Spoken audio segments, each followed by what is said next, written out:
16 de julho. Começa agora o programa Hora e a Vez da Pequena Empresa. Confira no programa de hoje muitas novidades, dicas, curiosidades e informações. E nesta semana, o presidente do Simp, Joseph Cury, recebe a especialista em Direito Digital, Patrícia Peck Pinheiro. Fique conosco.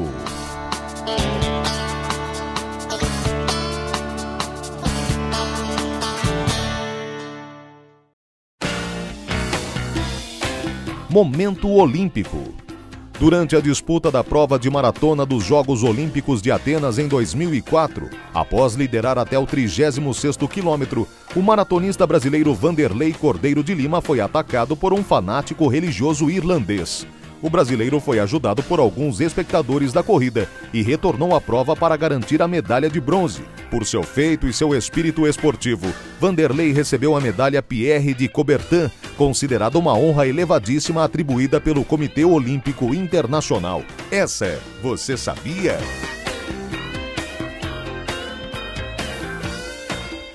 Continuando sobre o tema das multas tributárias e rescisórias, que foi iniciado semana passada, o professor Edmundo Medeiros nos explica mais alguns aspectos importantes, tanto para pessoas físicas quanto para jurídicas. O contribuinte não pode ter a multa majorada pelo simples fato de que cometeu um erro na apuração do tributo, o que configuraria, no máximo, culpa e não dolo.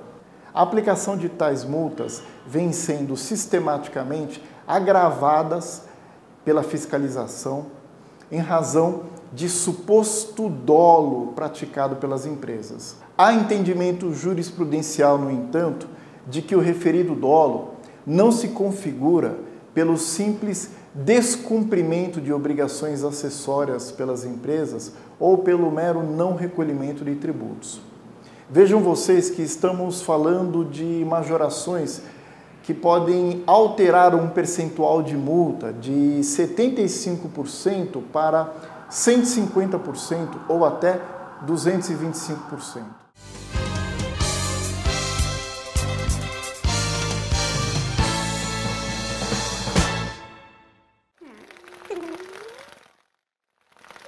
Acontece em São Paulo. Até amanhã, dia 17 de julho, ocorre na São Paulo Expo a Mega Artesanal 2016. A feira se consolidou como o principal evento do setor de arte e artesanato da América Latina, oferecendo infinitas oportunidades, tanto para empresários quanto para consumidores. São expositores, cursos, produtos, lançamentos, matérias-primas, negócios e muito mais. A São Paulo Expo situa-se na Rodovia dos Imigrantes, quilômetro 1,5. Ainda dá tempo de visitar.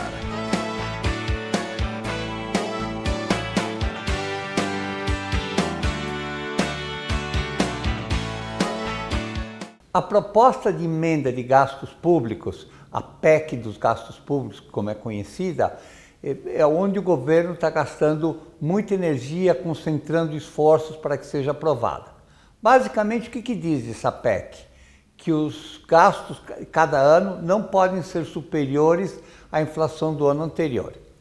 É uma medida que já nasce obsoleta. E por quê? Em primeiro lugar, como a inflação está caindo, então você vai poder ter um crescimento real positivo das despesas nos primeiros anos. A hora que a inflação estabilizar, evidentemente você segura os gastos pela inflação do ano anterior. Mas, todavia, se você tiver ou um choque inflacionário ou um crescimento muito rápido dos gastos que induzam o governo a crescer mais a despesa, você vai ter que fazer uma outra PEC. Segunda coisa é o gradualismo da medida. Se você quer ir fazendo o ajuste do setor público com déficit esse ano, com déficit o ano que vem, em vez de fazer um tratamento mais forte. Então se fala até em criar CPMF. Por que você, em vez de criar CPMF, que é um imposto impopular que prejudica mais os que têm menos, por que não mudar, por exemplo, o imposto de renda sobre aplicações financeiras? Quer dizer, os juros sobem, o rendimento de quem recebe juros sobe e você não aumenta o imposto deles e aumenta no setor produtivo que está encolhendo. Então, focar no que faz diferença. Dessa forma, o que seria aconselhável agora? Focar na dívida bruta e o que se faz para baixar essa dívida rapidamente.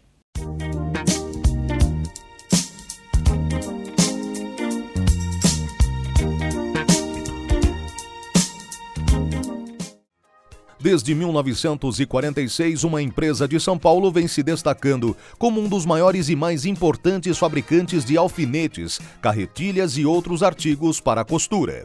Nossa empresa, fundada em 1946, fabrica material de escritório e armarinhos. No caso do escritório, ela fabrica clipes, grampos, armarinhos e alfinetes, né? É uma das maiores fabricantes de alfinetes da América Latina.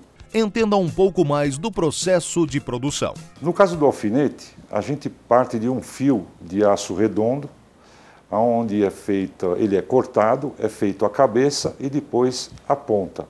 Aí tem os acabamentos, que são banhos, que são polimentos. Em mais de meio século de existência e hoje trabalhando com modernas técnicas computadorizadas, podemos afirmar que eles não produzem apenas produtos, eles produzem qualidade.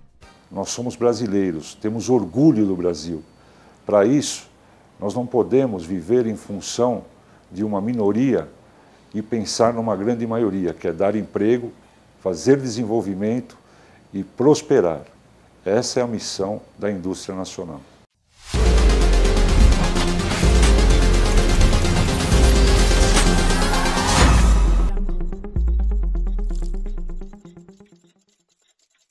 Como forma de cultuar e solidificar a memória dos paulistanos, no dia 9 de julho ocorreu no Cerete, Centro Esportivo, Recreativo e Educativo do Trabalhador, mais uma comemoração do aniversário da Revolução Constitucionalista de 32. Com a presença das Forças Armadas e da Polícia Militar, houve condecorações, entrega de diplomas e medalhas.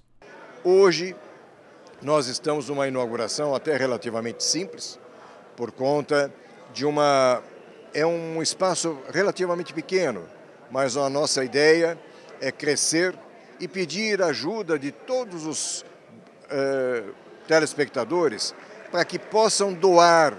Aí, eventualmente tem uma peça que foi do avô, que foi do bisavô, que foi do tio. E aqui nós vamos centralizar todas as peças históricas para criar o Museu da Zona Leste. E com isso, vamos criar um polo sociocultural e turístico para a cidade. Joseph Cury é meu amigo, uma pessoa admirável, culta, trabalhador, uma pessoa que faz a diferença nesse estado, que já está fazendo a diferença para os médios e pequenos industriais de São Paulo. Joseph Cury tem um valor extraordinário por tudo que representa para a categoria profissional, para a economia do estado de São Paulo. Nós temos que render as nossas homenagens a ele, porque hoje ele faz a diferença.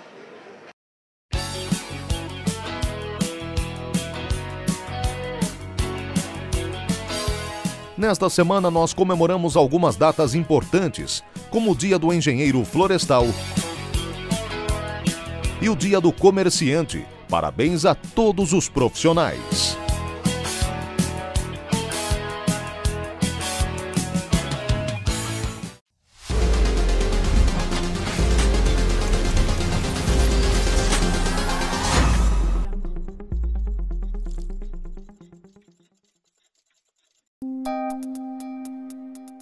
Entrevista da semana.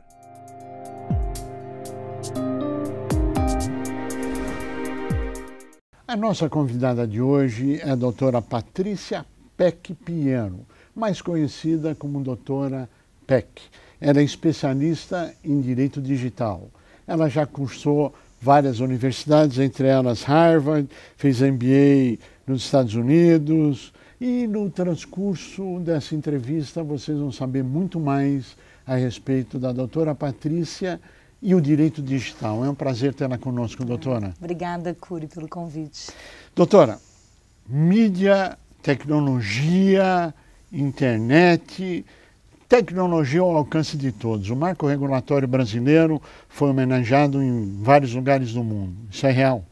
Sim, claro. O Brasil deu um exemplo quando criou uma legislação trazendo aí uma proteção maior para o usuário de internet e isso alcançando até empresas que estão em outros países. Mas, com toda certeza, ainda é uma lei a ser melhorada, né, no longo prazo. E muito, né? Muito, muito. Ainda estamos caminhando a passos lentos quando a gente pensa em tudo que precisamos construir de proteção legal dentro da internet, porque a internet é global. Ela não depende só do Brasil, ela também depende de colaboração de outros países, né? É um mundo, não é? É um mundo, é um Bom, mundo. A senhora recebeu uma homenagem, uma medalha do Exército, porque a senhora deu um curso para a Escola de Inteligência do Exército Brasileiro em Brasília sobre guerra cibernética. O que é isso? Olha, para quem está vendo o termo pela primeira vez, a guerra cibernética envolve a possibilidade de um país atacar outro através da internet, tirando do ar sistemas importantes daquele país, tirando do ar entidades públicas, tirando, por exemplo, até mesmo uma hidrelétrica do ar, fazendo apagão digital. Você pode tirar a energia daquele país, tudo através de um ataque da internet, ou seja, não precisa nem mandar os soldados, mandam os hackers atacarem e aquilo já virou o que é a guerra cibernética. E às vezes não se consegue detectar de onde veio isso? Exatamente. Não é fácil detectar porque quem pratica a guerra cibernética usa equipamentos que foram contaminados por vírus, equipamentos de pessoas comuns que está na casa de cada um de nós, seja um computador, um tablet ou mesmo um celular, que vai funcionar como eles chamam uma máquina zumbi a serviço dessa guerra, ou seja, a serviço desse crime, né, desse ataque, e que se hoje você não protege esse equipamento, talvez sem saber, de dentro da sua casa, sua máquina pode ser envolvida num ataque de guerra cibernética. Ou seja, a tecnologia sendo usada de forma indevida. Exatamente. A tecnologia não tem um bem ou um mal sozinho, depende do jeito de usar. E não só do jeito de usar, depende que a gente saiba garantir uma segurança maior. Só para dar um exemplo, se você colocar um bom antivírus no seu equipamento e mantê-lo atualizado, e isso serve inclusive para as pequenas empresas, mas também para qualquer pai e mãe que tem um filho que pediu um celular, que você já coloque um antivírus ali, isso já protege para que aquele equipamento não seja contaminado e até uma quadrilha de bandidos possa entrar, capturar dados, tirar fotos, tirar áudio ou fazer aquela máquina servir ao propósito daquele crime, daquela quadrilha, né? Ou seja, é uma medida que deveria ser simples, preventiva, mas que falta cultura de proteção, né? E isso a lei não traz, né? Falta conhecimento. Bom, mas vamos aprofundar um pouquinho esse problema. Isso. Nós assistimos hoje problemas no mau uso da internet, por exemplo, a captação de jovens para atos de terrorismo. Nós assistimos um mau uso de várias outras formas. Vamos falar um pouquinho a respeito disso? É muito sério que a gente tem visto. A internet hoje ela acaba permitindo uma publicação de conteúdos de crime, uma publicação de conteúdos ofensivos, abusivos, os excessos da liberdade, que a gente pode dizer assim, e que coloca aquele que vira vítima disso tudo extremamente indefeso, porque o conteúdo ele tem um alcance muito grande, ele se espalha muito rápido e é difícil, seja para uma autoridade policial ou judiciária, conseguir agir rapidamente, responder a essas ameaças, remover esse conteúdo todo da internet. E no tocante a você angariar esses jovens para a situação do terrorismo, você vê que se não houver um combate ostensivo e não houver uma colaboração, uma participação das empresas que são do mundo da internet, como acontece com buscadores de conteúdo, com mídias sociais, para que elas ajudem a remover esses conteúdos e denunciem para as autoridades quem está publicando, ou seja, essas grandes empresas, elas acabam sendo quem sabe o que está acontecendo na internet. Então, se elas não participarem da solução, que é o combate a isso tudo, elas acabam sendo parte do problema. Isto passa, inclusive, pela campanha eleitoral nos Estados Unidos, onde o debate de da candidata, um possível candidata a Hillary Clinton, formalmente fez um pronunciamento dizendo que precisa ter algum controle sobre essas mídias e sobre as empresas e um debate sobre o tema para evitar esse tipo de abuso. Qual é a sua avaliação? Na minha avaliação, a gente vai ter sempre uma discussão para ter um cuidado para que não haja censura, né, que seria aquele controle prévio da publicação de conteúdo, mas a partir do momento que um conteúdo vai ao ar e se verifica que ele já é criminoso, por exemplo, é um conteúdo de terrorismo, aquele local onde o conteúdo está publicado tem capacidade de agir para colaborar com a autoridade, seja denunciando, seja removendo esse conteúdo imediatamente para evitar que aquilo ali fique se tornando uma ratoeira, ou seja, algo para ficar espalhando e atraindo a atenção de jovens que acabam hoje, infelizmente, sendo atraídos para esse tipo de iniciativa. Precisamos de uma mudança na legislação mundial, pelo jeito? Com toda certeza isso vai acabar exigindo uma necessidade de tratado, de convenção internacional, dando continuidade àquilo que já foi discutido anteriormente em direito internacional para combate ao terrorismo. O que a gente tem visto é que, ao mesmo tempo que a tecnologia permite negócios, permite liberdade, ela também tem aumentado a escalada da violência e tem aumentado a questão do crime, da insegurança desse mundo digital, né? Então, se nós queremos uma internet mais segura, mais protegida, de certo modo vai ter que ter mais vigilância, vai ter que ter aí um trabalho internacional para conseguir se combater isso, né? Não dá para um país sozinho, isoladamente, conseguir trabalhar essa monitoração da internet. A legislação atual no Brasil cria punições com a retirada, inclusive, do serviço do ar, no caso da utilização por crimes. O Brasil viveu esse momento, onde o juiz determinou a retirada momentânea do uso de uma mídia eletrônica, e aí a população toda foi pedir que fosse usada. Você acredita que a população está desconhecendo o fato, ou que eles realmente querem manter esse abuso em detrimento, em nome da liberdade? Então, acho que o indivíduo, né, hoje, se você pensar o cidadão brasileiro, ele não tem mais uma formação maior em leis, né? O brasileiro conhece pouco das leis. E se você colocar para ele, se ele prefere ter um serviço disponível o tempo todo que ele possa se comunicar e ter o máximo da liberdade, versus uma situação em que um juiz precise de uma prova e, por conta de não ter havido colaboração daquela empresa, ele tirar o serviço do ar, esse grupo completo de usuários, pensando apenas neles e não naquela vítima e não naquele que está precisando daquela prova do judiciário, tende a ter um sentimento... Esquecendo que amanhã a vítima pode ser ele. Esquecendo que amanhã a vítima pode ser ele, justamente. Vamos puxar isso aqui para as empresas, vamos puxar isso aqui para o nosso dia a dia, que eu acho importante. Existe envolvimento, responsabilização nas várias áreas do uso da internet. Por exemplo, na esfera trabalhista, o que a senhora destacaria? Hoje, quando uma pequena empresa tem já um recurso como uma internet, ela já tem que ter um cuidado que, quando isso é utilizado para trabalho, dependendo de como o funcionário utiliza aquela ferramenta, já gera uma responsabilidade para o seu empregador.